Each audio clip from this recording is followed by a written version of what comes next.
ស្ដីអ្នកគ្នាស្វាគមន៍មកកាន់ការ live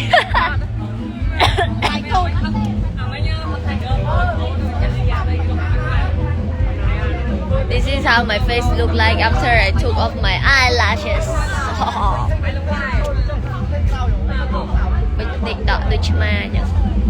ខ្ញុំបាយស្លេងណ៎ខ្ញុំពេញកំមុំលេងហ្នឹង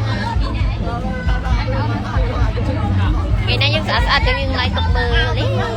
អត់ទេមកដល់ចឹងទៅស្វាគមន៍អ្នកទាំងអស់គ្នាមកកាន់ការ live នេះភ្លើងចាំងល្អណាស់វ៉ាមុខឡើងស្អាតខ្ញុំស្រវឹងតិចចោ Hello ចាយូ Hello អូ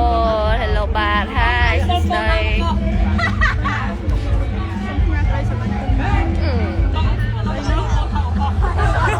វងនៅគីដូ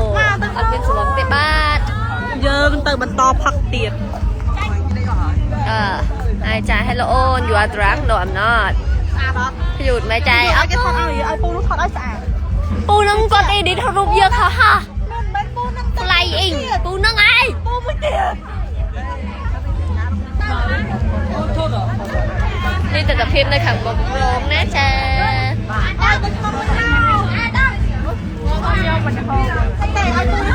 លើកនេះស្អាតណាស់អ្នកអរគ្នាយកជួយស្លាប់ចាស់ហើយចាស់What the problem with your voice ខ្ញុំអត់ដឹងវាកើតអីដែរសូវវាចេញសលេងចឹងទៅបែរប្រហែលជាផ្ដាសាយមើលឃើញមកខ្ញុំអត់អ្នកអរគ្នាកាច់មេះបាទស្គាល់ខ្ញុំអត់មាន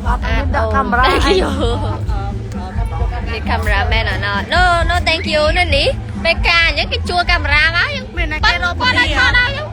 មានតែគេរកពលីអត់មានទេបែកសោនកាមុំអី No នេះនេះការខំបែកសោនយ៉ាងម៉េចកាមុំហើយចុយគេសវឹងបែកសម្លេងហើយហាអត់ផងយើងទៅក្នុង idol សវឹងហើយយេម្នាក់ខមមិនសវឹងនឹងចាំបាច់ពួកខ្ញុំកំពុងតែដើរទៅវិញដើម្បីផឹកបន្តទៀតខ្ញុំមិនស្រួលទេតាំងនិយាយចឹងណាពូនេះតានេះអីទៅយើងលើកមុនហ៎មែនទេធ្វើបាប់គាត់អីដល់ចោលគេទៅគិះស្អាតអរគុណនេះអានេះនៅមុខរោងនេះអត់គ្នាមើលរោងហៅគេលោមានកំណត់សម្លេងគួរ the same thing អីឥឡូវយើងមួយបាត់ដើរចូលក្នុងរោងការវិញបាទភ្លើងលេងលឺណានេះកូនកំមុំឥឡូវខ្ញុំបាយកូនកំមុំឲ្យមើល